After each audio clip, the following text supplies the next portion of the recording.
I think that a lot of flipped classrooms do kind of lend themselves, and again, some curricular areas I think are easier to do this than others. Right. I think in general, science and math are probably more difficult than your ELA classes because you can do a lot of more problem-based or project-based assignments to assess kids outside of school when they're out in front of you. Obviously, in a science classroom, you have labs, you have other things that typically are project-based or problem-based proof of knowledge, whereas this is totally new. I mean, it's totally different. So I think it's probably a challenge for science and math teachers because, in my experience, typically your science and math teachers are typically more traditional because it lends itself to that. Right. The content lends itself to that.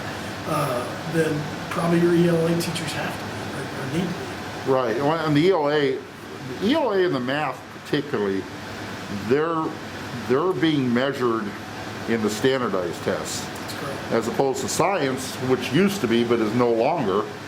It gives them a little bit more freedom, but at the same time, I know I taught college chemistry, and I know pretty darn well what's coming down the pike for these kids. Yeah. And so I have to gear it towards that. But I'm finding the more I do this, once I've convinced the kids that they understand that this is not for me, that this is for them, that this is all about their ability to move on to the next level, whether it's within the school or outside of the school. Sure. Once they bought into that, they're good. But if they haven't bought into that, that's where the trick comes. How do I get them to convince them? And I think you and I talked a little bit about this before. I think flipped classrooms in general, and any kind of teaching in a remote setting in general, lends itself better to your college-bound students or your upper-level students. Typically, the traditional classrooms can lend themselves to the struggling learners more because they're in front of the teacher, they're getting the information they need, they're learning the information without having to do a lot of higher order thinking, and then they're giving that information back through an assessment to the teacher. Typically, your higher level kids, your college bound kids are able to think more outside of the box. They're able to problem solve a little more. They're able to do that higher order thinking without necessarily getting a lot of guidance or instruction from the teacher. So in general, I think flipped classrooms or any kind of remote learning setting lends itself better to those types of kids. I like, one of the dreams I've had, I guess is the best way of putting it, and one of the desires I have is, I've tried this a number of different ways, but it's never really panned out. I'd love to teach cinematic history at the high school level. That'd be cool, yeah. Although I don't have a degree in anything related to that, but there are some classics out there that I think with the kids, in fact, I've given videos to kids to watch, say, have you not heard of Casablanca? Sure. In fact, we lost the state question in the Scholastical tournament because we didn't know what Casablanca was, and I was just absolutely beside myself. Yeah. And I'm thinking, well, why would they know that unless they're taught that? And so my goal is at some point before I retire, or maybe even after I retire, to teach cinematic history. And I think this would be a great way to start it, just doing it through a flipped classroom concept and let them come up with ideas on how to analyze the various classic movies. And I'll tell you what, we do have a class that we just started this semester. It's film and literature. And as you're talking, I'm thinking of how he is trying to teach that class right now. And it is a flipped classroom approach. I mean, he's pushing out to the students, here's the film you need to watch, here's the novel you need to read or play that goes with that film, and then we're going to do a compare and contrast paper or some type of project that shows they have an understanding of similarities and differences maybe between a written work and an actual theatrical work. So I think those types of classes really lend themselves to this type of learning because the kids can do that pretty simply and be able to put a product together that shows that they've read the book, they've watched the film, and they've critically thought about it and come up with a product that they can show their teacher to prove that they've done those things and that they did do the learning that was expected. So, that's fantastic. Yeah, we just did Call the Wild. I actually got to go. Oh, no kidding. Sit in on. He did both versions. The original Call the Wild, which was bad. Yeah. And then the new one that came out with was it Harrison Ford? Yeah, that was bad too. Yeah, and Harrison Ford, and then read the book and then did a comparison contrast between all three of them. Yeah. So there's a lot of cool things again. And again, I think it lends itself better to the ELA classes because because you're just not so factual driven in those classes.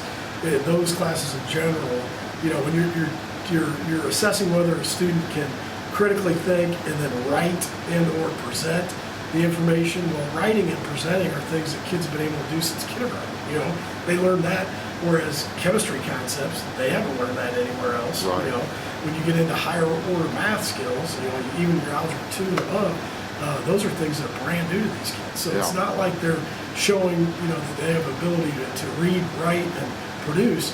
Now they're showing that they have the ability to learn brand new concepts and apply them somehow to show you that they're learning. Right. So it's different.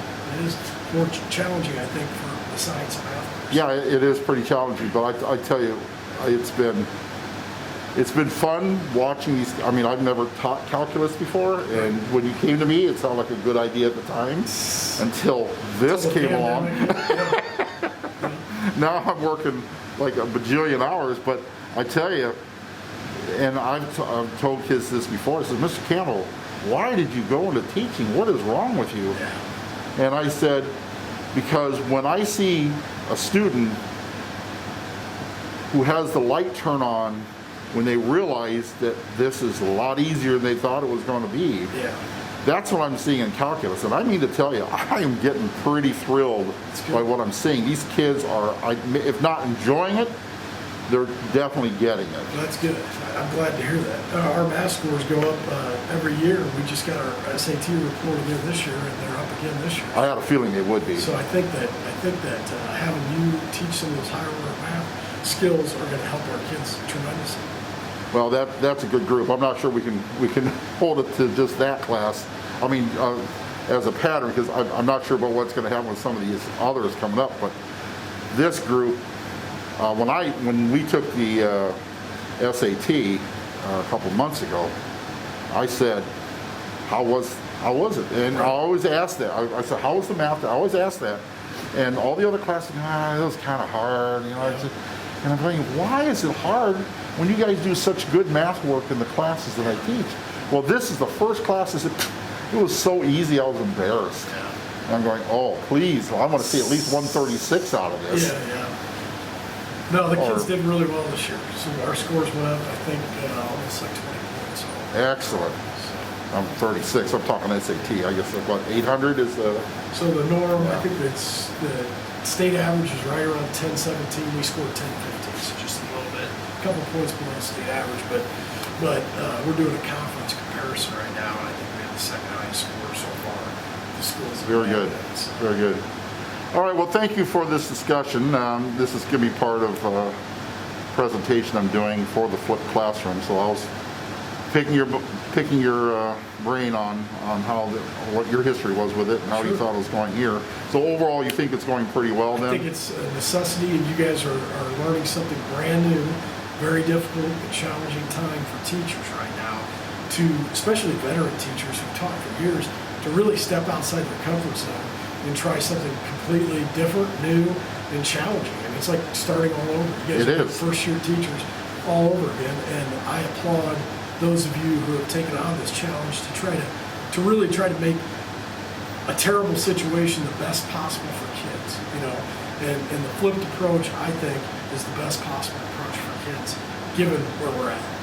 And I also think that the flexibility of allowing us to try something different instead of I know some schools that I almost worked at, because when I went around for looking at jobs a couple times, I came away going, oh, I don't want to teach there. They're just rigid on everything. I need the flexibility, and this is what allows us the freedom to try things like that. And then, but I am going to be like doing a questionnaire for both the parents and the students, and I'll be sharing that information with you when I get it. I'm going to do it the end of this semester and the end of the year, and then for whatever is going to happen from here on in, I'm still going to use a version of this. But I think if we both look at it and say, okay, this is working, this is not working, maybe we should do this, your input is going to be extremely valuable for that. So I would love to sit in and kind of see how your classes are going too once the kids get back here. I think for a course like yours, a blended model of flipping and traditional is almost necessary and would probably be best. Yeah, I believe they call that a full flipped classroom. I think that's the theory behind it. 'Cause I alluded to that in the paper that I'm writing, that it's more of a full for that very reason. I think that's, for this type of class, I think that's the only way it really works well. Yeah. Well, thanks again for doing this. I Oh, you're appreciate welcome, it. Jim. Thanks for all you do.